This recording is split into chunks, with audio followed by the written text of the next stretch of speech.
Hello everyone, easy solution classes में आपका स्वागत है। तो पिछले लेक्चर में हम लोग देखे थे कि जीरो ऑर्डर रिएक्शन का हाफ लाइफ, तो ये बहुत ही आसान था और सबको उम्मीद करते हैं समझ गए होंगे सब। और जिनको कुछ प्रॉब्लम है वो क्या करेंगे, कमेंट करेंगे और सीख लेंगे, ठीक है। क्योंकि ये जो चैप्टर है आपका बहुत ही इंपॉर्टेंट है, बहुत ही ज़्यादा इंपॉर्टेंट है। और एक इम्पॉर्टेंट सूचना आपको देना चाहता हूँ कि अभी मतलब चैप्टर 1, चैप्टर 2, चैप्टर 3 का असाइनमेंट रेडी हो गया है। तो जो बच्चे बिहार शरीफ में नहीं है, ऐसे असाइनमेंट आपका कल ही से डिस्ट्रीब्यूट होगा। जो बच्चे बिहार शरीफ में नहीं हैं वो लोग क्या कर सकते हैं कि 9798110378 पे आपका जो है RS60 इतना पे कर सकते हैं। पे करने के बाद आपको स्क्रीनशॉट भेजना है और स्क्रीनशॉट जब भेजेंगे तो आपको PDF जो है प्रोवाइड कर दिया जाएगा, PDF आपको दे दिया जाएगा। प्रैक्टिस के लिए बहुत ही अच्छा है और उसमें 100 क्वेश्चन ऐसे हैं जिनका आंसर दिया हुआ है ऑब्जेक्टिव का, मतलब तीनों चैप्टर मिला के आपका 100 क्वेश्चन हो गया जिसका आंसर दिया हुआ है। और जो है 23 क्वेश्चन ऐसे हैं जिसका आंसर नहीं दिए हैं, प्रैक्टिस के लिए दिए हैं। और उसके साथ साथ चैप्टर वाइज जो क्वेश्चन जो आपका बोर्ड में पूछा जा सकता है क्वेश्चन या पूछता है, उस टाइप का क्वेश्चन बना के दिया गया आपको। उसको क्या करना है, आपको प्रैक्टिस करना है, सेल्फ प्रैक्टिस करना है, बनाना है। और बन जाए तो कमेंट सेक्शन में भेज देना है कि बन गया है, ठीक है। तो कहने का मतलब इसमें पे कर सकते हैं। और व्हाट्सएप नंबर जो है वो है आपका 7439278900। और इस पे क्या करेंगे, ये व्हाट्सएप नंबर है और इस पे आप क्या करेंगे, रिसीविंग को जो स्क्रीनशॉट लीजिएगा भेजने के बाद इस पे सेंड कर देंगे। और सेंड करने के बाद आपको तुरंत जो है प्रोवाइड कर दिया जाएगा क्या चीज़, असाइनमेंट। क्योंकि देखिए प्रैक्टिस बहुत ज़रूरी है, सिर्फ पढ़ने से नहीं होगा, आपको प्रैक्टिस करना ही पड़ेगा ज़्यादा मार्क्स लाना है तो। अब ऐसे तो बोर्ड में अब जो है कुछ कुछ चीज़ें को शायद रिडक्शन कर सकता है, अभी मतलब ठीक से डिक्लेयर नहीं हुआ है। यूट्यूब में तो बहुत सारा मतलब वीडियो बना बना के दे रहा है कि अब जो है आसान हो गया, ये हो गया, वो हो गया। तो वो सब पे बिलीव अभी ना करें आप लोग को पढ़ना ही पड़ेगा अभी। तो आप जो है असाइनमेंट ले सकते हैं, इतना पे करके PDF आपको प्रोवाइड कर देंगे। और जो बच्चे बिहार शरीफ के अंदर हैं वो ऑफिस से भी ले सकते हैं। ऑफिस 2 दिन के लिए खुलेगा, मतलब 7 से 1, मतलब आपका 1 तारीख को यानी कल ही, और फिर जो है आपका 2 तारीख। तो जो नहीं आना चाहते हैं, घर से नहीं निकलना चाहते हैं, वो आराम से पे करके PDF प्राप्त कर सकते हैं। और उसका जो है बनाएंगे क्वेश्चन, और क्वेश्चन बनाने के बाद यदि किसी क्वेश्चन में कुछ डाउट होता है तो आप जो है उसका स्क्रीनशॉट लेके, मतलब किसका, या फिर जो है फोटो लेके आप जो है व्हाट्सएप करेंगे, इस पर आंसर आपको दे दिया जाएगा, सेटिस्फाई कर दिया जाएगा आपको, ठीक है। टेंशन नहीं है। तो प्रैक्टिस बहुत जरूरी है। फिर जो है आपको दिया जाएगा, जब ये चैप्टर खत्म हो जाएगा तो फिर चारों को मिला के आपका ऑब्जेक्टिव क्वेश्चन फिर से आपको प्रोवाइड किया जाएगा। क्योंकि देखिए ऑब्जेक्टिव जो है आपका 42 मार्क्स का रहता है, उसमें 35 बनाना रहता है कंपलसरी। और ऑब्जेक्टिव का प्रैक्टिस इसलिए होना चाहिए आप लोगों को, क्योंकि उसमें यदि गलती करते हैं आप तो फिर नंबर आने का कोई चांसेस नहीं है। जैसे सब्जेक्टिव में क्या होता है, आप लोग कुछ ना कुछ लिखते हैं उसमें, तो चलो भाई यदि 5 नंबर का है तो 2 नंबर 3 नंबर आपको दे दिया जाएगा। लेकिन ऑब्जेक्टिव में यदि गलती होता है तो फिर नंबर आने का चांसेस नहीं होता है। इसलिए मतलब चैप्टर वाइज जो ऑब्जेक्टिव है उसको प्रोवाइड करते रहेंगे हम, ठीक है।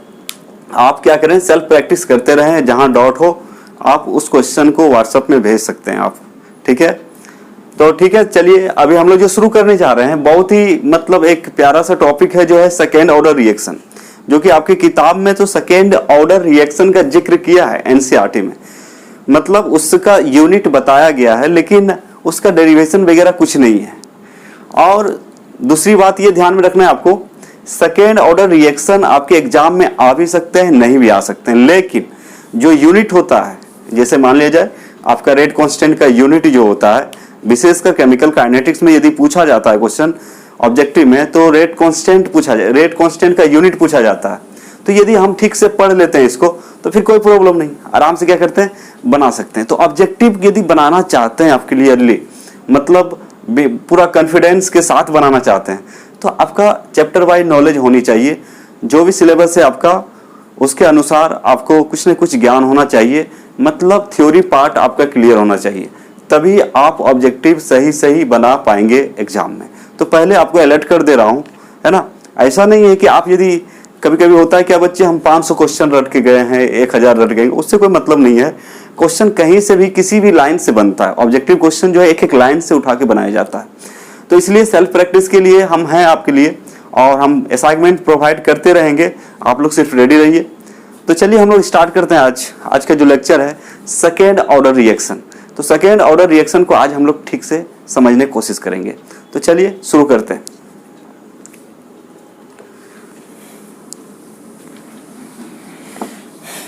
तो अभी का लेक्चर जो है आपका सेकेंड ऑर्डर रिएक्शन, चलिए हम लोग पढ़ते हैं इसको और समझने की कोशिश करते हैं। बहुत ही आसान है, बस आपको जो है जब वीडियो देखते हैं तो स्किप ना करें वीडियो को, और वीडियो को पूरा देखें, है ना।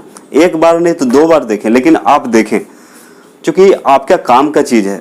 और यहाँ पे जो आपको पढ़ाया जा रहा है फुल्ली बोर्ड प्लस जो है कंपटीशन देंगे वो भी नहीं पढ़ सकते हैं इससे, ठीक है। तो जैसे कि आपका पूरा सिलेबस जब पढ़ा दिया जा रहा है तो बच्चा क्या, क्वेश्चन कहीं से भी पूछे कोई दिक्कत नहीं है। और बाद में फिर जो है आपका शॉर्टकट मेथड से आपको बता दिया जाएगा क्वेश्चन कहाँ कहाँ से आपका अधिकांश पूछे जाते हैं, उसको भी आपको हिंट कर दिया जाएगा एग्जाम से पहले।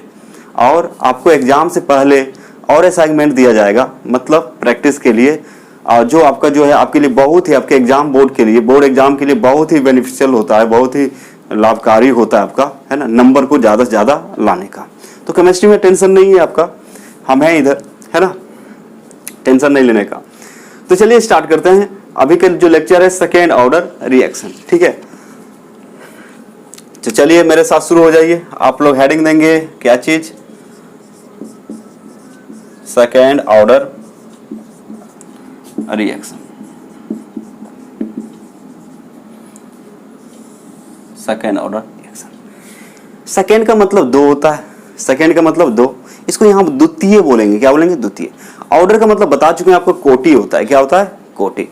और रिएक्शन का मतलब अभिक्रिया, मतलब इसको आप बोल सकते हैं द्वितीय कोटि की अभिक्रिया।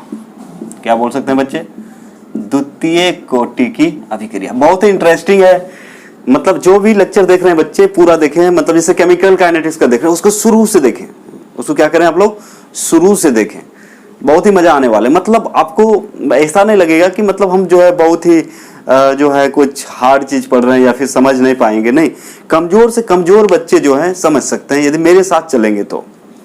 तेज का तो कोई ठीक नहीं, मतलब कोई बात ही नहीं है, लेकिन जो कमजोर, इन सेंस कमजोर किसको बोलेंगे, जिनका बेस थोड़ा कमजोर है, मतलब ध्यान नहीं दिए पढ़ाई पे। क्योंकि यहाँ पे इस नेचर में जो भी है हम लोग, कोई तेज कोई कमजोर होता नहीं है, उसको बनाना पड़ता है। कमजोर किसको बोलते हैं, जो मतलब जिनका थोड़ा बेसिक ठीक नहीं है, या फिर मतलब थोड़ा सा लापरवाही के कारण उनका कॉन्सेप्ट ठीक नहीं है नीचे क्लास का। तो कहने का मतलब वो लोग भी यदि ज्वाइन करेंगे और मेरे साथ चलेंगे तो उनका भी कॉन्सेप्ट क्या हो जाएगा, क्लियर हो जाएगा, अब वो भी स्ट्रांग हो जाएंगे, वो भी तेज स्टूडेंट बन सकते हैं, ठीक है। तो कहने का मतलब यहाँ पे कोई तेज और कोई कमजोर नहीं होता है, वो डिपेंड करता है स्टूडेंट पर कि अपने आप को कमजोर बनाए या फिर वो स्ट्रांग बनाए। तो चलिए हम लोग शुरू करते हैं अभी second order reaction. Second order reaction होता क्या है, देखिए डेफिनेशन आपको शुरू में ही बता दिए कि भाई यदि मतलब फर्स्ट ऑर्डर रिएक्शन पूछ रहा है तो फर्स्ट ऑर्डर के प्रोपोर्शनल होगा, जीरो ऑर्डर पूछ रहा है तो जीरो के प्रोपोर्शनल होगा। एकदम क्लियर कट बात है, इसमें 2 राय नहीं है। डेफिनेशन आप एक यदि याद कर लिए तो सभी हो जाएगा। आप यदि फर्स्ट ऑर्डर याद कर लिए तो जीरो ऑर्डर भी हो जाएगा, सेकेंड ऑर्डर भी हो जाएगा, थर्ड ऑर्डर तो आपको पढ़ना यहाँ पे नहीं है। थर्ड ऑर्डर आपके बुक में भी ठीक से नहीं दिया हुआ है, सिर्फ यूनिट के बारे में बताया गया था एक टेबल बना के कि भाई इसका यूनिट इतना होता है, तो किसी का भी निकाल सकते हैं। चलिए हम लोग क्या करते हैं, शुरू करते हैं।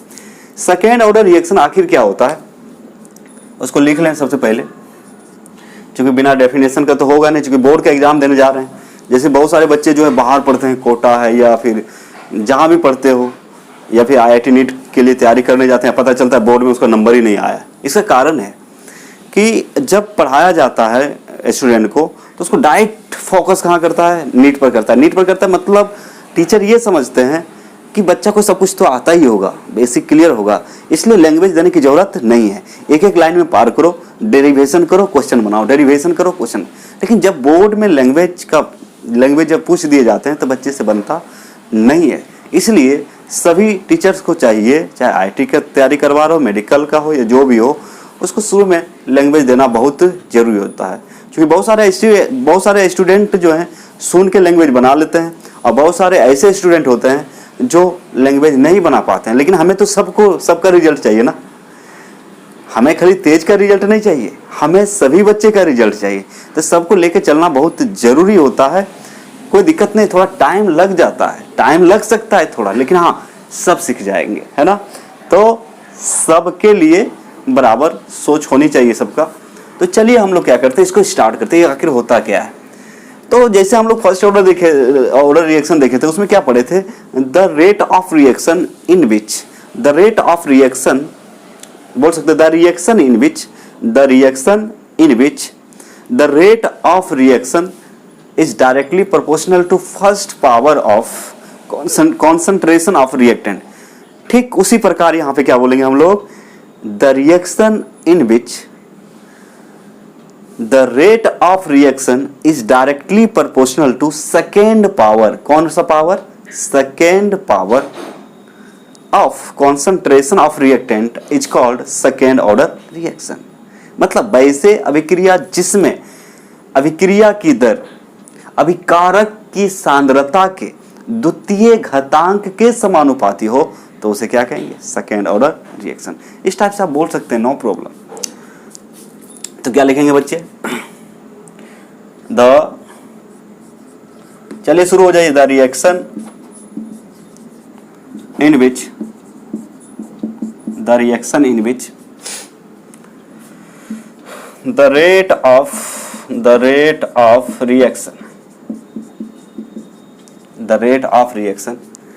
is directly proportional to the second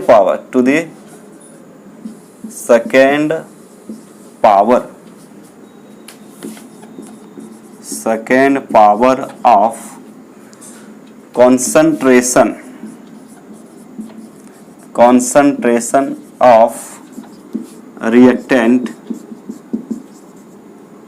of concentration of reactant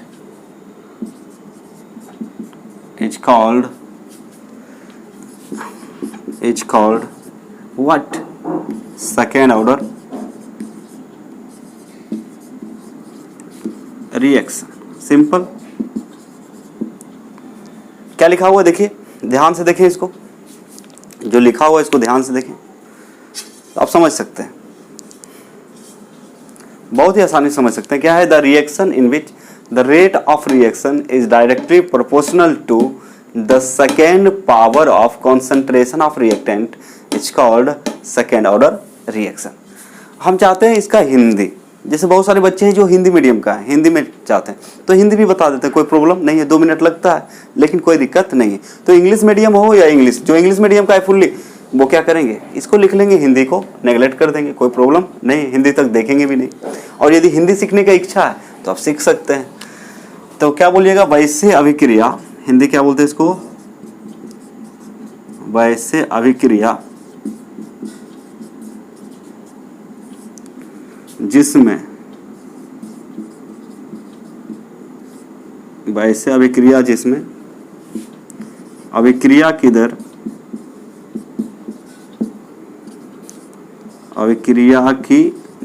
दर को वेग भी बोलते हैं, ठीक है। अभिक्रिया की दर अभिकारक के सांद्रता के द्वितीय घातांक, पावर का मतलब यहाँ क्या है, द्वितीय घातांक के समानुपाती हो तो उसे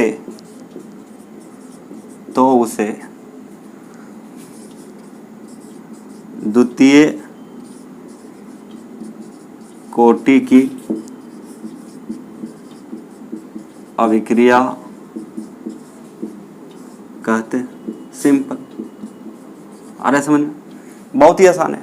वैसे अभिक्रिया, इसको क्या बोल सकते हैं? वैसे अभिक्रिया जिसमें अभिक्रिया की दर, वैसे अभिक्रिया जिसमें अभिक्रिया की दर अभिकारक के सांद्रता के द्वितीय घातांक के समानुपाती हो, तो उसे क्या कहते हैं? द्वितीय कोटि की अभिक्रिया कहते हैं। तो ये समझ में आ गया होगा कि भाई कोई भी ऑर्डर देगा उसको हम डिफाइन कर सकते हैं आराम से।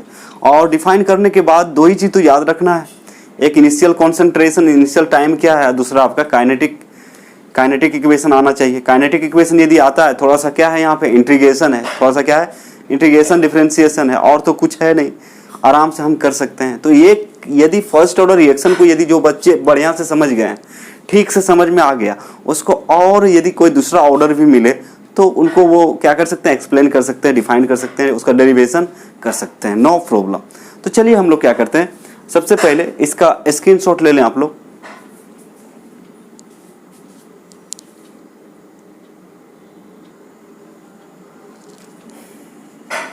चलिए इसको आप क्या करते हैं, हम लोग डिराइव करते हैं। बहुत ही सिंपल मेथड से आपको बता रहे हैं, उसको डेरिवेशन कोई दिक्कत होने नहीं जा रहा है यहाँ पे, ठीक है?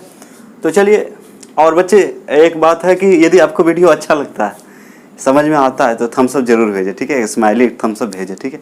उससे अच्छा लगता है कि मतलब चलो बच्चे को समझ में आ रहा है, इसे पता नहीं चलता है। वैसे आई होप कि मतलब जो भी पढ़ाया जा रहा है आपको समझ में आ ही रहा होगा, है ना?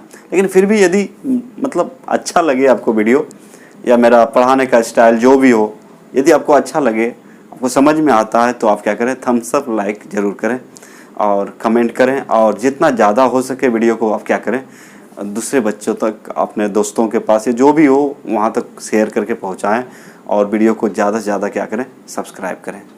ये बोलना पड़ता है, मतलब यूट्यूब में वीडियो बना रहे हैं तो ये बोलना पड़ता है कि सब्सक्राइब कीजिए, अदरवाइज बच्चे करते नहीं हैं, लेकिन कर लेना चाहिए, ठीक है? ताकि आपको हर एक वीडियो का आपको नोटिफिकेशन मिलते रहे। और दूसरी बात है कि प्लेलिस्ट भी बना दिया गया है, तो प्लेलिस्ट बना दिया गया है तो उससे आपको फ़ायदा हो जाएगा, सीरियल वाइज वीडियो एक जगह आपको मिल जाता है, और आराम से आप नोट्स कर सकते हैं, नोट बना सकते हैं, पढ़ सकते हैं, और एग्ज़ाम में बहुत ही अच्छा मार्क्स उठा सकते हैं। तो चलिए हम लोग स्टार्ट करते हैं अभी आपका इसका डेरिवेशन।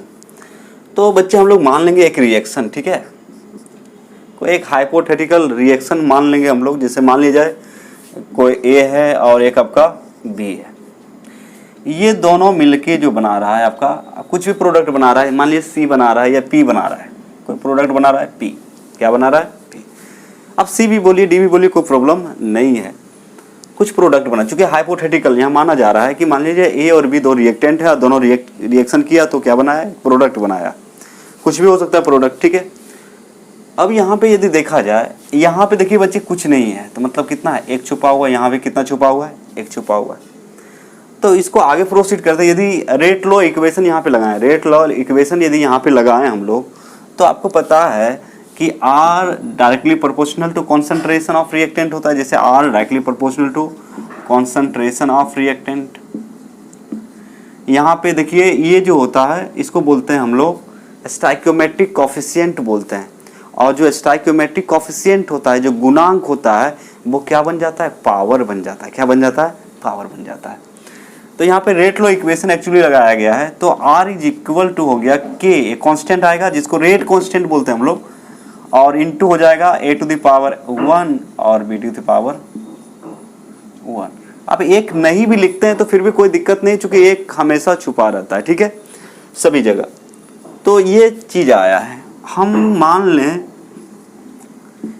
यदि हम मान लें कि concentration of A is equal to है कॉन्सेंट्रेशन ऑफ B, हम मान लें कि कॉन्सेंट्रेशन A बराबर कॉन्सेंट्रेशन B है, मानना पड़ता है बीच बीच में कभी कभी, तो इसको हम क्या लिख सकते हैं? R is equal to K into concentration of A into concentration of A, और इसे क्या लिख सकते हैं? तो R इज इक्वल टू लिख सकते हैं K into concentration of A to the power 2। अब यहाँ पे पावर 2 आ गया, यहाँ पे पावर कितना आ गया, 2 आ गया। कहने का मतलब ये कौन सा रिएक्शन है, सेकेंड ऑर्डर। आ रहा है समझ में? यहाँ पावर 2 है तो ये क्या हो गया आपका, सेकेंड ऑर्डर रिएक्शन हो गया। क्या हो गया, सेकेंड ऑर्डर रिएक्शन। इसका यूनिट का बात करें, यदि आपको कोई पूछ दे भाई यहाँ रेट कांस्टेंट का यूनिट क्या होगा, तो रेट कांस्टेंट का यूनिट निकालने के लिए तो यानी आप बोलिएगा के बराबर कितना होता है, तो के इज इक्वल टू होता है आर अपॉन कॉन्सेंट्रेशन ऑफ ए का क्या हो जाएगा, स्क्वायर। ठीक है, तो हमें पता है इसका यूनिट रख दीजिए, तो मोल into litre inverse into second inverse. और ये कॉन्सेंट्रेशन का मतलब होता है आपका मोलारिटी। कॉन्सेंट्रेशन जब हम बोले तो इसका मतलब होता है मोलारिटी, और मोलारिटी का जो यूनिट होता है मोल इंटू लीटर इनवर्स। क्या होता है, मोल इंटू लीटर इनवर्स। कहने का अर्थ है कि आप जो है आर को लिख सकते हैं मोल into litre inverse into second inverse, और इसको आप लिख सकते हैं मोल इंटू लीटर इनवर्स का स्क्वायर। आ रहा है समझ में बात? तो कहने का मतलब इसको हम यदि और साफ सुथरा यदि हम लिखें तो क्या लिख सकते हैं, मोल into litre inverse into second inverse upon what. इसको 2 बार लिख देंगे, यदि हम ऐसे लिख दें कोई दिक्कत है कि मोल इंटू लीटर इनवर्स और into mole into litre inverse. आ रहा है समझ में? तो 1 मोल मतलब यहाँ पे आप बोल सकते हैं ये और ये कट सकता है ना, कट गया, तो एक्चुअली आएगा क्या, अब इसको ऊपर कर दें, ऊपर कर दें तो यहाँ पे मोल है, तो कहने का मतलब आप बोल सकते हैं लीटर को ऊपर करेंगे तो लीटर हो गया, मोल है तो मोल इनवर्स हो जाएगा, और इंटू सेकेंड इनवर्स तो पहले से ही सेकेंड इनवर्स ऊपर से बचा हुआ है। मतलब यूनिट ऑफ के आप बोल सकते हैं, यूनिट ऑफ के क्या हो जाएगा बच्चे, litre into mole inverse into second inverse. अब एग्जाम में यदि यूनिट पूछता है तो यूनिट आप बता सकते हैं क्या होता है, सेकेंड ऑर्डर रिएक्शन का। आर यहाँ पे रेट ऑफ रिएक्शन, आर को क्या बोलते हैं, रेट ऑफ, आर के एन मतलब रिएक्शन, और के को बोलते हैं हम लोग रेट कांस्टेंट। इसका यूनिट आपको पहले बता दिया गया है, मोल into litre inverse into second inverse होता है। तो कहने का मतलब इस तरह से हमें क्या पता चला कि भाई ये जो रिएक्शन है सेकेंड ऑर्डर का है, ये रिएक्शन किसका है, सेकेंड ऑर्डर का है। और दूसरा इंफॉर्मेशन ये मिला कि सेकेंड ऑर्डर का जो रेट कांस्टेंट का यूनिट होता है, सेकेंड ऑर्डर का रेट ऑफ रिएक्शन का जो यूनिट होता है वो into second inverse, litre into mole inverse into second inverse. और आर यहाँ पे रेट ऑफ रिएक्शन है जिसका यूनिट होता है मोल into litre inverse into second inverse. तो ये बातें आपको पता चल गई। मतलब यहाँ पे हम चेक कर रहे थे, यहाँ पे हम चेक किया, हमने चेक किया यहाँ पे कि भाई मतलब सेकेंड ऑर्डर रिएक्शन है या नहीं।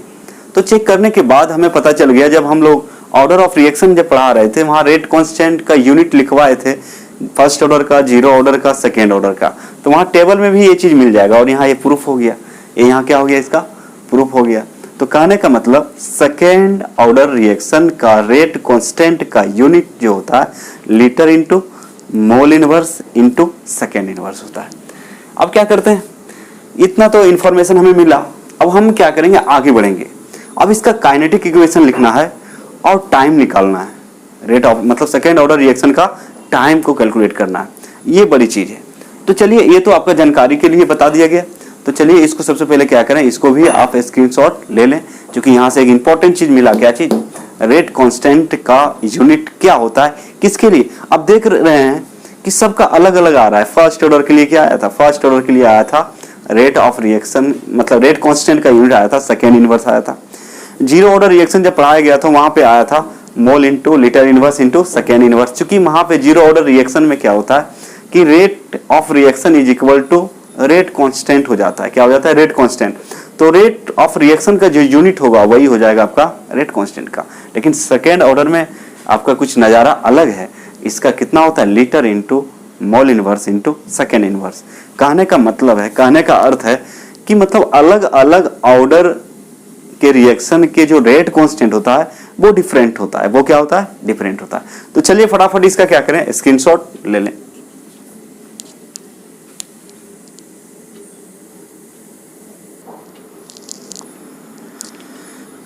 आइए हम लोग देखते हैं काइनेटिक इक्वेशन। क्या देखते हैं? Kinetic equation of second order reaction. चलिए शुरू करते हैं। Kinetic equation of second order reaction. इसका हिंदी यदि किन्हीं को चाहिए तो इसका हिंदी होता है द्वितीय कोटि अभिक्रिया के, द्वितीय कोटि अभिक्रिया के गतिकी समीकरण। काइनेटिक का मतलब गतिकी, मतलब अब रिएक्शन यहां शुरू होने वाला है और रिएक्शन शुरू जब होगा तो रिएक्टेंट जो है कहां किस में बदलने वाला है? प्रोडक्ट में बदलने वाला है। तो चलिए हम लोग स्टार्ट करते हैं अभी, है ना, कि सेकेंड ऑर्डर रिएक्शन का काइनेटिक इक्वेशन। हिंदी जिनको चाहिए क्या लिखिएगा? द्वितीय कोटि अभिक्रिया के गतिकी समीकरण, द्वितीय कोटि अभिक्रिया के गतिकी समीकरण। तो चलिए स्टार्ट करते हैं हम लोग, ठीक है।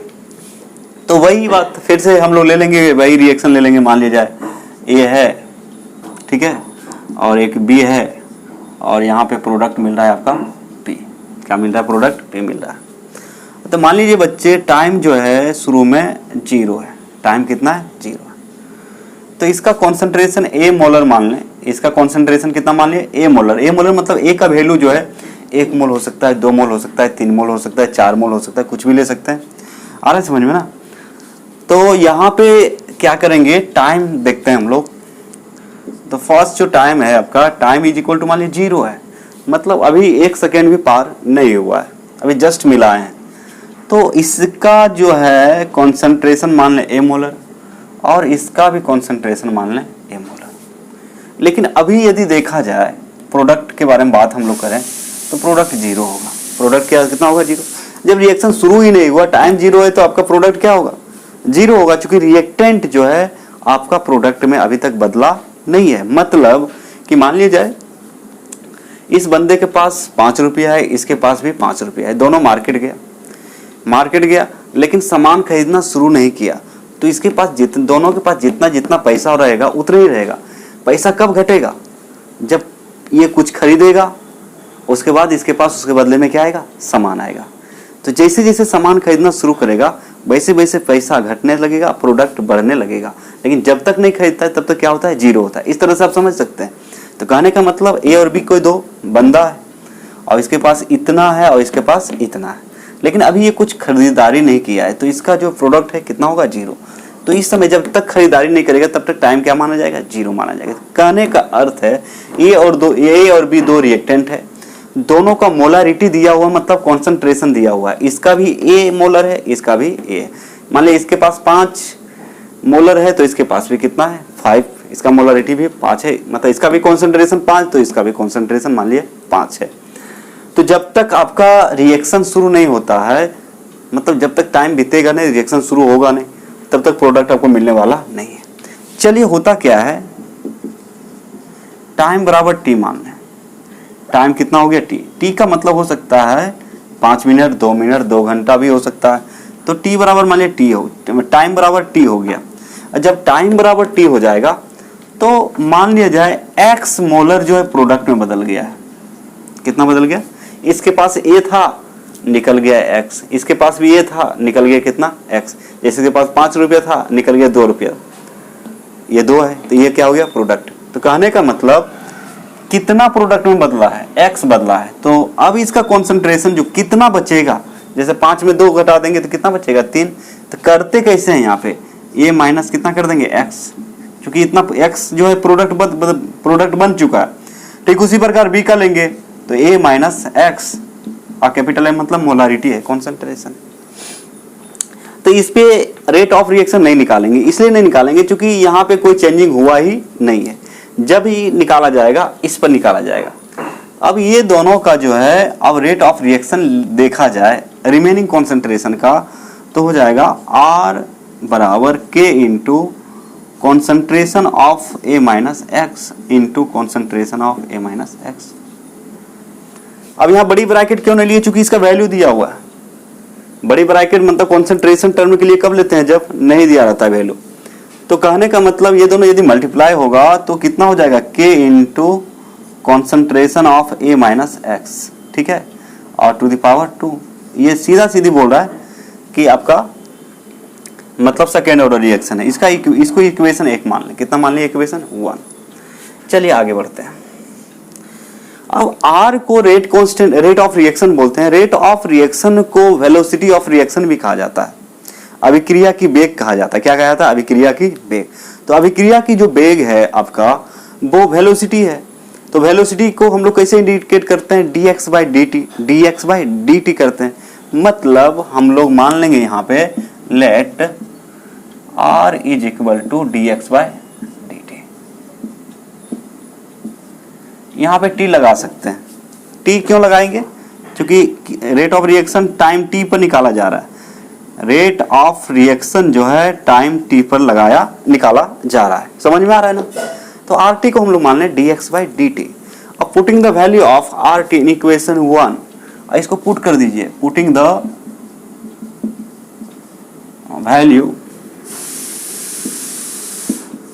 Of RT where in equation first. समीकरण 1 में RT का मान रखने पर, इसका हिंदी होता है समीकरण 1 में RT का मान रखने पर। तो रख दे बच्चे, तो कितना हो जाएगा, dx by dt is equal to k into a minus x to the power 2। अब देखिए कॉन्सेंट्रेशन टर्म को एक तरफ ले आएंगे। कॉन्सेंट्रेशन टर्म को किधर ले आए, एक तरफ ले आए। तो ये अच्छा नहीं लग रहा है। अब इसको उठा के क्या करेंगे, इधर ले आएंगे या dt को उधर भेज देंगे, ठीक है। तो आप इसको बोल सकते हैं बच्चे dx upon a minus x का स्क्वायर, a माइनस एक्स का स्क्वायर इज इक्वल टू हो जाएगा k इंटू dt। आप यदि इसको लिखना चाहेंगे, ये यदि ऊपर जाएगा, जैसे मान लीजिए 1/x है, ये ऊपर जाएगा तो क्या लिख सकते हैं, x इनवर्स। मान लीजिए 1/x स्क्वायर है तो क्या लिखते हैं, x टू द पावर -2। ठीक उसी प्रकार कितना है, a माइनस एक्स का होल स्क्वायर है तो इसको कितना लिख सकते हैं, a माइनस एक्स का -2। आ रहा है समझ में। अब इसको हम ऐसे भी लिख सकते हैं, कोई दिक्कत नहीं है। a माइनस एक्स का -2 into dx is equal to k dt। ठीक है।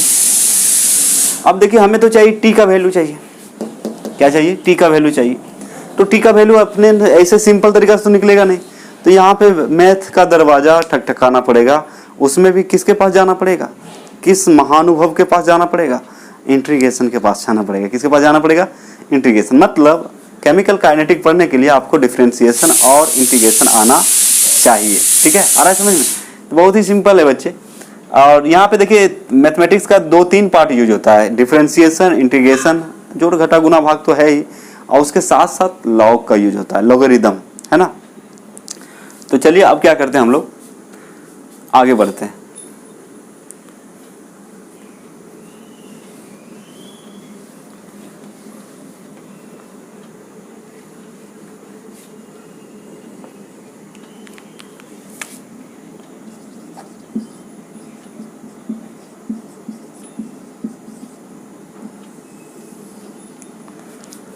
आगे क्या करते हैं हम लोग, कुछ नहीं करने वाले हैं, इंटीग्रेट कर देंगे बोथ साइड। इसको इक्वेशन आप 2 मान सकते हैं। इसको इक्वेशन कितना मान लेंगे आप, 2 k dt। ये इक्वेशन हो गया 2। ये हो गया आपका सेकेंड इक्वेशन। ये कितना हो गया, सेकेंड इक्वेशन। अब दोनों तरफ इंटीग्रेट कर दिए, integrating both side of equation, integrating both sides in equation। मतलब समीकरण 2 के दोनों तरफ integrating both side of equation second. समीकरण 2 के दोनों तरफ समाकलन करने से। इंटीग्रेशन का मतलब क्या होता है? समाकलन करना, ठीक है। तो समीकरण 2 के दोनों तरफ समाकलन करने पर कर दीजिए। तो इंटीग्रेशन का चिन्ह तो आपको पता ही है, ऐसे वाला इसको। तो ये क्या है आपका a minus x to the power 2 minus 2 into d x integration of k d t. अब इसका इंटीग्रेशन करना पड़ेगा, ठीक है। तो इंटीग्रेशन कैसे करते हैं? जैसे कि मान लिया जाए आपका जो पावर रहता है, जब यहाँ पे पावर आ जाता है पावर, तो इंटीग्रेशन में जोड़ते हैं। इंटीग्रेशन में क्या करते हैं? जोड़ते हैं, जो आपको अच्छी तरह से पता है। तो इसको आप क्या लिख सकते हैं?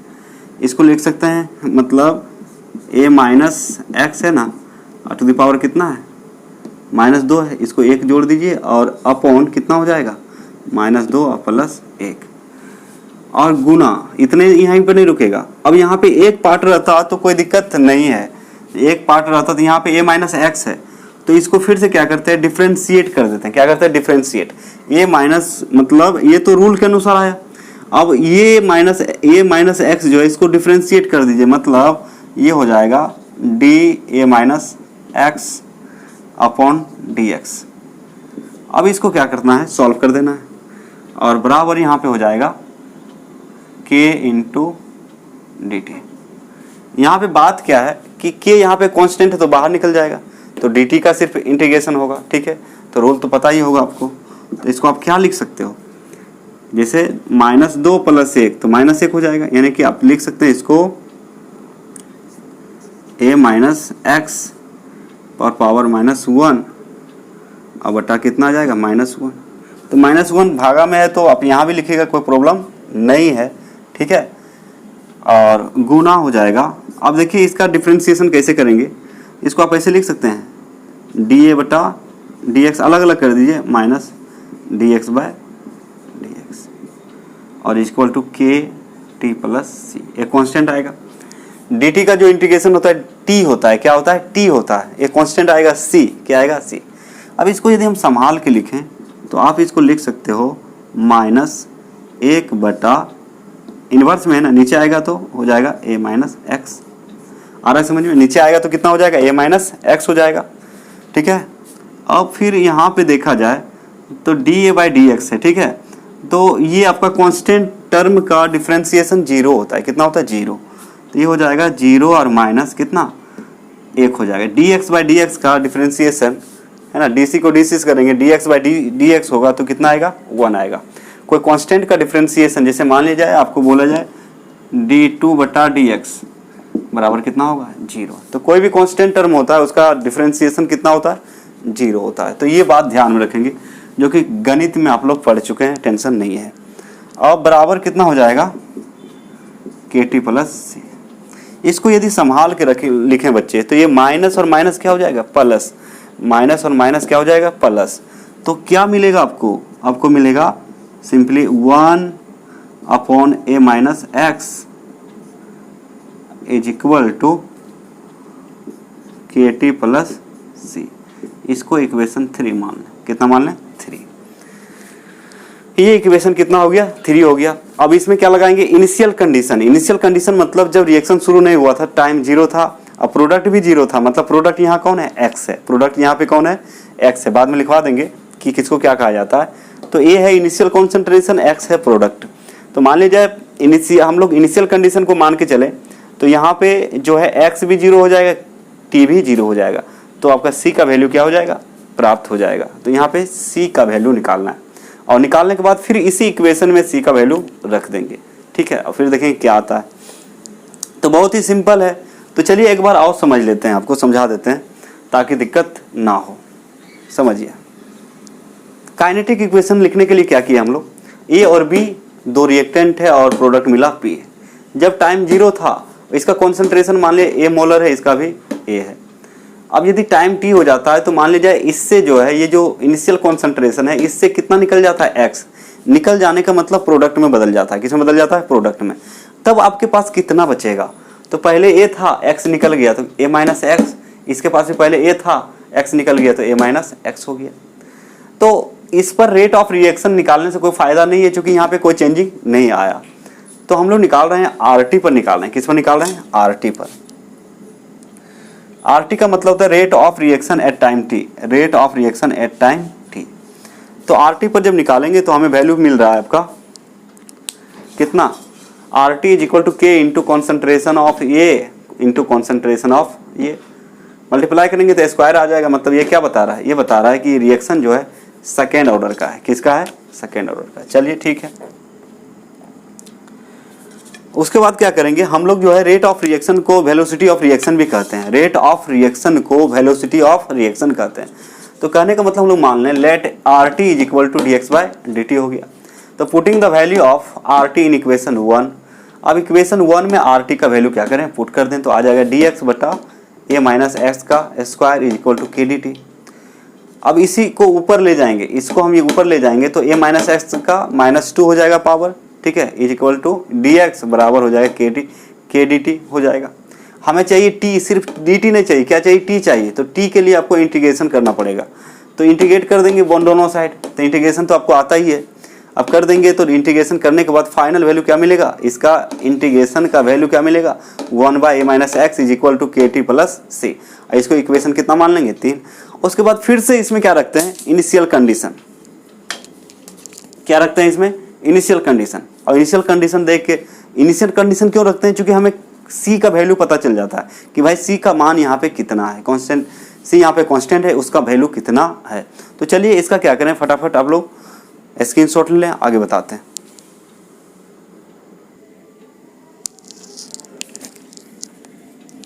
चलिए फाइनली हम लोग देखते हैं इसका इनिशियल कंडीशन है ना, इनिशियल कंडीशन को हम लोग ऑब्जर्व करते हैं। तो अभी फाइनल जो इक्वेशन तीसरा आया था उसको याद कीजिए, क्या था बच्चे, तीसरा इक्वेशन था 1 कितना a minus x is equal to kt और प्लस c।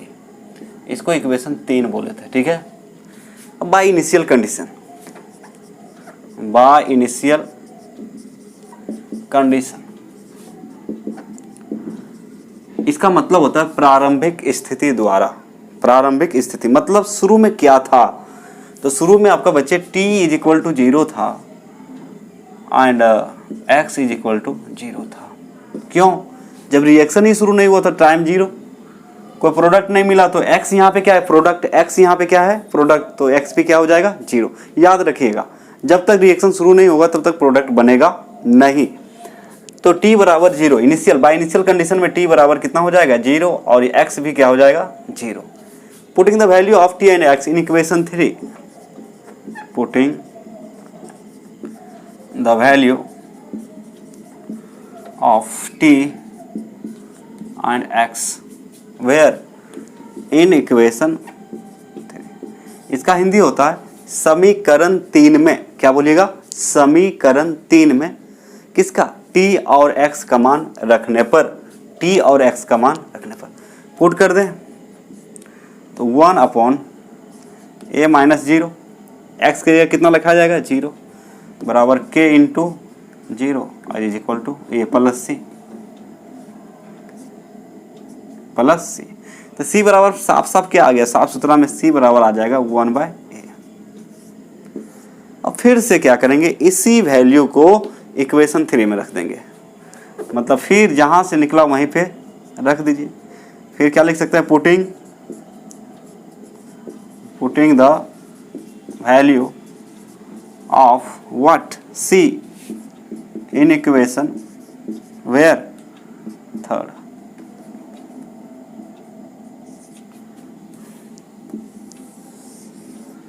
इक्वेशन 3 में, मतलब समीकरण 3 में किसका, c का मान रखने पर देखिए क्या बनता है, c का मान यदि रख दें इक्वेशन 3 में तो क्या बन जाएगा बच्चे, 1/a माइनस एक्स तो था ही बराबर kt और प्लस c का वैल्यू 1/a, कितना आ गया, 1/a। और ये अच्छा इधर नहीं लग रहा है तो इसको आप इधर कर सकते हो, ठीक है। मतलब आप लिख सकते हैं कितना, 1/a minus x minus a/a is equal to kt। यदि इसको हम लोग एलसीएम लें तो ये गुना में आ जाएगा, क्या आ जाएगा बच्चे, यदि हम ऐसे लिख सकते हैं इसको kt इज इक्वल टू, ऐसे भी लिख सकते हैं ना, कितना लिख सकते हैं, ये हो जाएगा a और माइनस ए माइनस कितना, ए माइनस एक्स अपॉन हो जाएगा ए इंटू ए माइनस एक्स। आ रहा है समझ में? कुछ नहीं किया, एलसीएम लेंगे तो ये क्रॉस मल्टीपल होगा, ये इधर चला जाएगा और ये इधर चला जाएगा, नीचे बचेगा ए इंटू ए माइनस एक्स। तो कहने का मतलब इस तरह से वैल्यू आ रहा है आपका। तो क्या बोल सकते हैं, के टी इज इक्वल टू कितना, ए minus A plus x upon A minus A into a minus x. आ रहा है ना? अब ये माइनस माइनस क्या हो जाएगा, कैंसिल, जीरो हो जाएगा, तो बचेगा कितना, एक्स। कितना सिंपली आ गया, k t is equal to x upon a into a minus x. क्या बात है, निकल गया ना, ये आ गया आपका। इसको और संभाल के लिखेंगे, यदि टी कोई पूछेगा भाई टी कितना है, इसका टी कितना होगा, है ना, टी यहाँ पे कितना होगा, तो टी कितना होगा देखिए यहाँ पे, तो टी इज इक्वल टू आ जाएगा आपका x upon k a into a minus x. इसी को बोलते हैं इक्वेशन कितना मान लें, फोर्थ।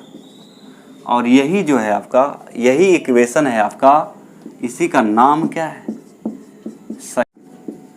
तो सेकेंड ऑर्डर रिएक्शन का यदि कोई इक्वेशन पूछे, सेकेंड ऑर्डर रिएक्शन का कोई इक्वेशन पूछे तो क्या बोलिएगा, x upon k a into a minus x, x upon k a into a minus x. Clear, कोई दिक्कत नहीं है।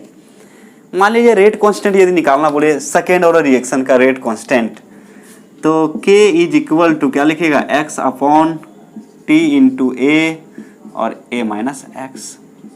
क्लियर, ये हो गया फिफ्थ। ये इसको हम लोग क्या बोलते हैं, रेट कांस्टेंट। रेट कांस्टेंट किसका, rate constant of second order reaction. यह है सेकेंड ऑर्डर रिएक्शन है का टाइम है। यहाँ रेट कांस्टेंट दिया हुआ है, यदि सेकेंड ऑर्डर का रेट कांस्टेंट बराबर पूछेगा तो क्या बोलिएगा, x upon T into a minus x. ठीक है, ये आ गया। अब थोड़ा सा बता दें, यहाँ पे ए जो है इसको बोलते हैं इनिशियल, बहुत बार बता चुके, इनिशियल कंसंट्रेशन। इनिशियल कंसंट्रेशन यदि कोई पूछे ए माइनस एक्स क्या है, इसको बोलते हैं रिमेनिंग कॉन्सेंट्रेशन। कॉन्सेंट्रेशन को ऐसे भी लिख सकते हैं, CONC पावर n लगा देंगे कॉन्सेंट्रेशन। फिर आपको लगेगा x क्या है, तो x है प्रोडक्ट। प्रोडक्ट का मतलब उत्पाद, x क्या है आपका, प्रोडक्ट। प्रोडक्ट का मतलब क्या है, प्रतिफल या उत्पाद बोलते हैं। तो इस तरह से आप क्या कर सकते हैं, लिख सकते हैं। इसको एक बार और समझ लें आप लोग एक बार फिर से। तो ये इक्वेशन आया था, इसमें क्या लगा, इनिशियल कंडीशन। तो initial condition t is equal to 0 और x बराबर 0, मतलब शुरुआत में रिएक्शन शुरू होने से पहले टाइम 0 होता है, प्रोडक्ट भी क्या होता है 0। ये दोनों वैल्यू को यहाँ पे पुट यदि कर दें तो हमें c पता चल जाएगा, c का वैल्यू हमें पता चल जाएगा। तो putting the value of t and x in equation 3, तो 1/a माइनस एक्स बराबर k इंटू 0 प्लस c हो जाएगा। 0 क्यों रखें, क्योंकि टाइम 0 है, x 0 है, तो c निकल गया आपको, a बाय कितना होता है, ये कांस्टेंट जो है 1/a आ गया। अब ये putting the value of c in equation 3, फिर से इसका जो वैल्यू आया इसमें रख दें तो ये आ जाएगा। इसको आप सॉल्व करेंगे तो इस टाइप से कितना आएगा, kt बराबर इतना, तो टाइम बराबर कितना आ जाएगा सेकेंड ऑर्डर रिएक्शन का, x upon k a into a minus x आएगा। और सेकेंड ऑर्डर रिएक्शन के लिए है, और सेकेंड ऑर्डर का रेट कांस्टेंट यदि पूछेगा तो कितना आ जाएगा, x by t a into a minus x. ये यहाँ पे इनिशियल कॉन्सेंट्रेशन है, शुरू वाला, और ए माइनस एक्स क्या है, रिमेनिंग, मतलब बचा कितना है ना। आपके पास मान लीजिए 100 रुपया, मार्केट ले गए, 5 रुपये खर्चा कर दिए, घर में पापा पूछेंगे कितना बचा है, तो क्या कीजिएगा, 100 माइनस 5, वही यहाँ पे किया गया है। रिमेनिंग कॉन्सेंट्रेशन मतलब बचा हुआ सांद्रता, बचा हुआ सांद्रता। और एक्स क्या है यहाँ, प्रोडक्ट। प्रोडक्ट को प्रतिफल बोलते हैं, जो प्रोडक्ट में बदला था, रिएक्टेंट से किस में कन्वर्ट हुआ था, प्रोडक्ट में, जिसको प्रतिफल या उत्पाद बोलते हैं। अब क्या करें बच्चे, समझ में आ गया होगा। तो याद रखिएगा इसका इक्वेशन सेकेंड ऑर्डर का क्या होता है, फर्स्ट ऑर्डर, जीरो ऑर्डर सब बता चुके हैं। इसका फटाफट क्या करें, स्क्रीनशॉट ले लें, फिर आगे बताते हैं।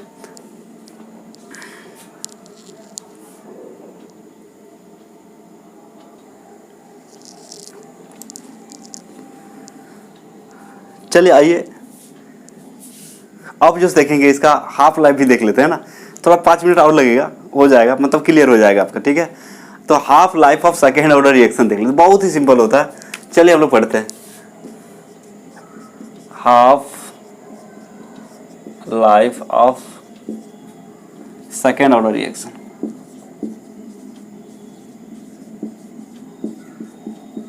ठीक है, द्वितीय कोटि अभिक्रिया के अर्ध आयु, हिंदी में क्या बोलते हैं इसको, द्वितीय कोटि अभिक्रिया की अर्धायु, द्वितीय कोटि अभिक्रिया के अर्धायु। अर्धायु मतलब अर्ध जीवन काल, अर्ध जीवन काल, ठीक है।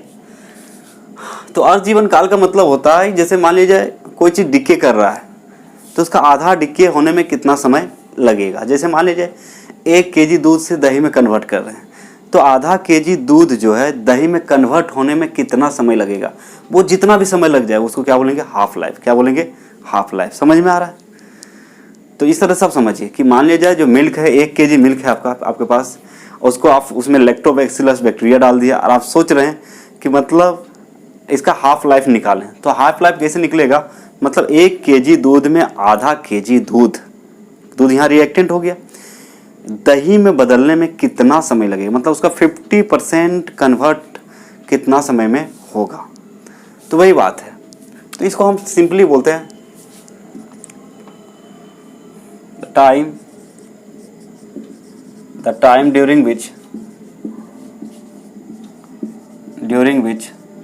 50% रिएक्शन या 50% रिएक्टेंट बोल सकते हैं converted into product.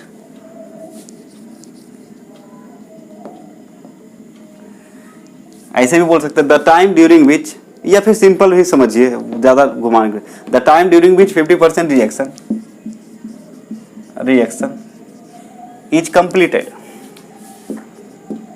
Is completed is called, second order के अंदर पढ़ रहे हैं तो बोलिएगा is called half life of second order reaction. मतलब यदि फर्स्ट ऑर्डर के टर्म पढ़ेंगे तो फर्स्ट ऑर्डर का बोलेंगे, सेकेंड ऑर्डर पढ़ें सेकेंड, जीरो ऑर्डर तो जीरो, ठीक है। तो आप बोल सकते हैं अभिक्रिया के 50% पूर्ण होने में लगे समय को, अभिक्रिया के 50% पूर्ण होने में लगे समय को क्या कहते हैं, द्वितीय कोटि अभिक्रिया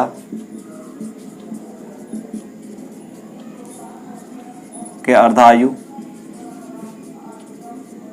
कहते हैं। बहुत ही सिंपल है, ठीक है। तो एक काम करते हैं, सबसे पहले इसका लैंग्वेज आप लोग लिख लीजिए, उसके बाद साफ साफ इस बोर्ड में इसको क्या करेंगे, डिराइव कर देंगे। मतलब हाफ लाइफ कितना होता है सेकेंड ऑर्डर रिएक्शन के लिए। जैसे इसका टाइम तो पता चल गया ना, टाइम कितना आया था, x/Ka × A-x आया था, इसको तो याद रखना पड़ेगा। तो यदि ये याद है तो उसमें कुछ नहीं करते हम लोग, t के जगह t हाफ लिख देते हैं और x जो हो जाएगा इनिशियल कॉन्सेंट्रेशन का आधा, इनिशियल कॉन्सेंट्रेशन जितना है उसका प्रोडक्ट क्या होगा, आधा होगा। तो चलिए इसका क्या करें, स्क्रीनशॉट लें आप लोग जल्दी से।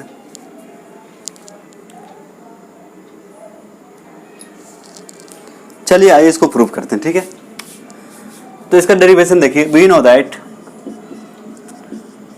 अभी ताजा अभी पढ़े थे, सेकेंड ऑर्डर रिएक्शन जानते हैं हम लोग क्या होता है, t = आया था x/K × A × A-x, ये आया था। इसको इक्वेशन 1 मान लें, और एक्चुअली ये क्या है, सेकेंड ऑर्डर रिएक्शन है। ये है आपका सेकेंड ऑर्डर रिएक्शन, कोई दिक्कत नहीं। लेट मान लेते हैं हम लोग t = t t is equal to t half, ये आपका हाफ लाइफ है, ये क्या आपका हाफ लाइफ, टी हाफ को क्या बोलते हैं हम लोग, हाफ लाइफ, ठीक है।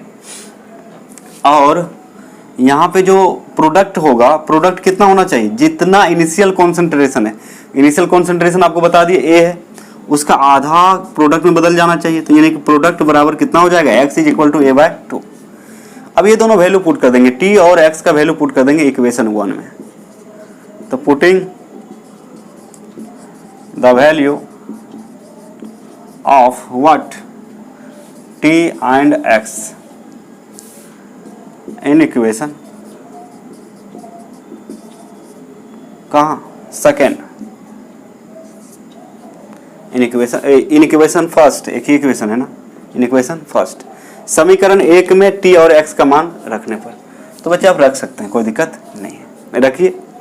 तो t की जगह कितना लिखिएगा, t हाफ, क्लियर, x जो है, और यहाँ पे जो है x की जगह लिखेंगे a/2, आ रहा है समझ में, तो k into a minus a/2, जहाँ जहाँ x है वहाँ क्या लिख देना, a/2।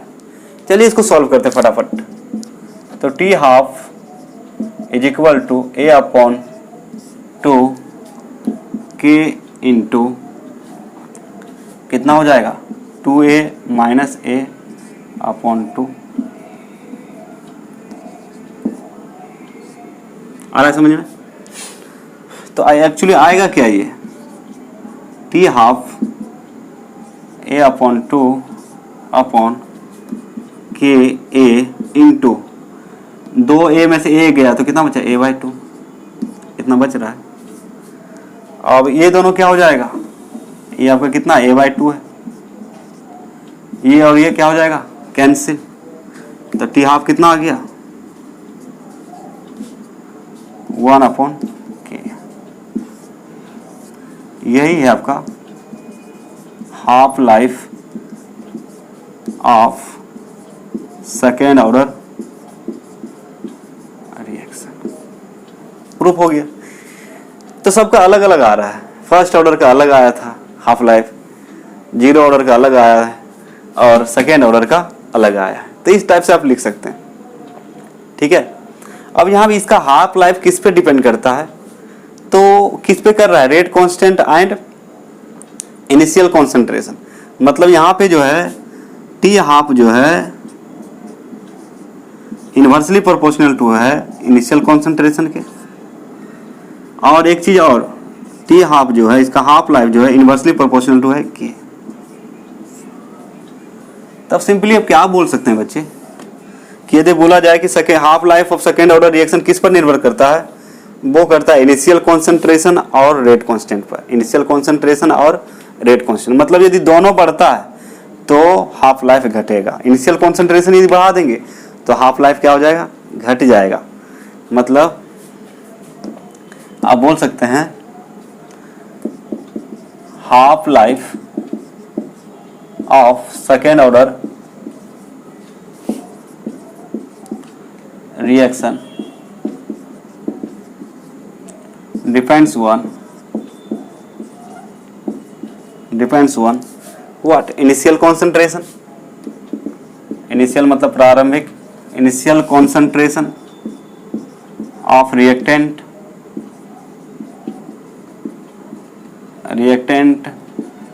and rate constant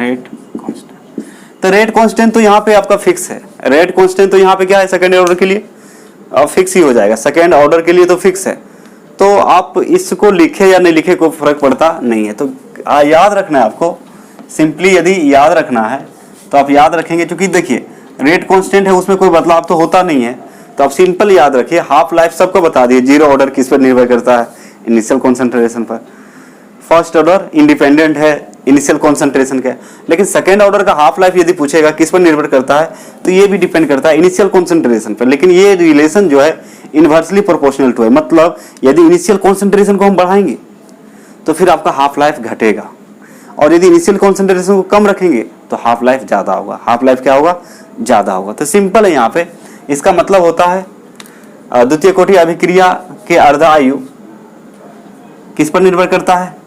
आपका कॉन्सेंट्रेशन ऑफ रिएक्टेंट पर निर्भर करता है। या फिर बोल सकते हैं ये क्या होता है? इन्वर्सली प्रोपोर्शनल होता है। क्या होता है? Inversely proportional. इसको याद रखिएगा। ये यहाँ पे क्या है? Initial concentration. तो चलिए एक बार और समझ लेते हैं। वैसे इसका हिंदी जिनको चाहिए तो क्या लिखेंगे कि द्वितीय कोटि अभिक्रिया की अर्ध आयु। द्वितीय कोटि अभिक्रिया, इसका हिंदी बता रहे हैं, जिनको चाहिए लिख लेंगे।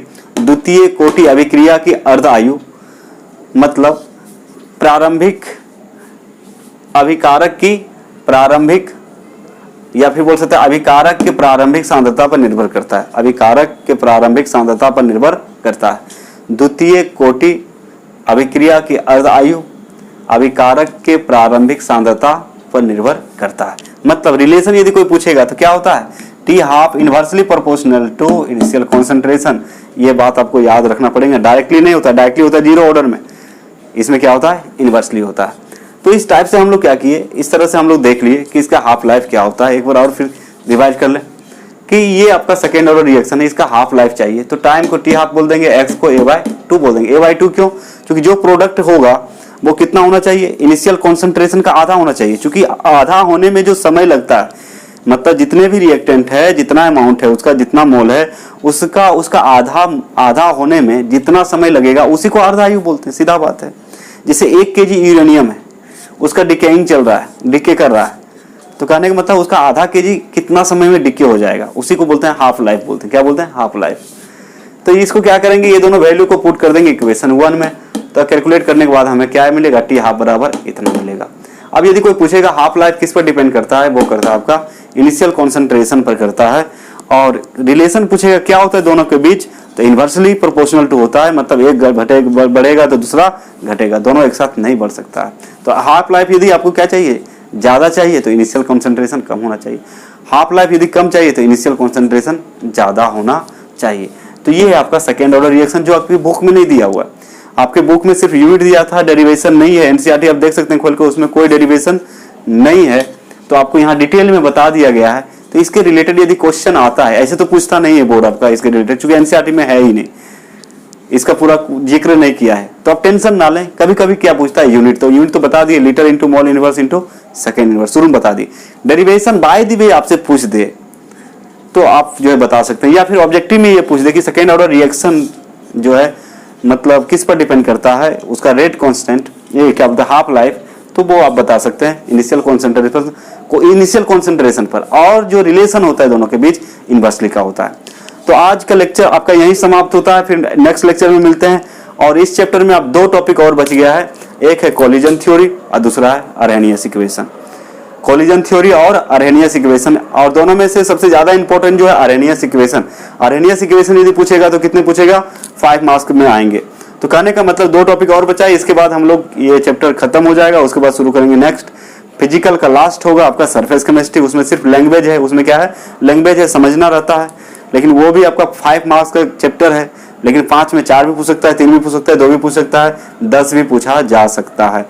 तो कहने का मतलब हमें सब कुछ पढ़ना बहुत जरूरी होता है। तो मेरे साथ बने रहिए आप लोग और सीखते रहें। आप बोर्ड में अच्छा से अच्छा मार्क आप ला सकते हैं, कोई दिक्कत नहीं। कहीं प्रॉब्लम हो तो क्या करें, आप कमेंट करें कमेंट सेक्शन में जाके। और यदि वीडियो समझ में आ गया, लेक्चर समझ में आ गया, तो आप क्या करें, थम्स अप स्माइली जरूर भेजें। ठीक है, तो आज का लेक्चर समाप्त होता है। धन्यवाद, है ना। ठीक से पढ़ें आप लोग।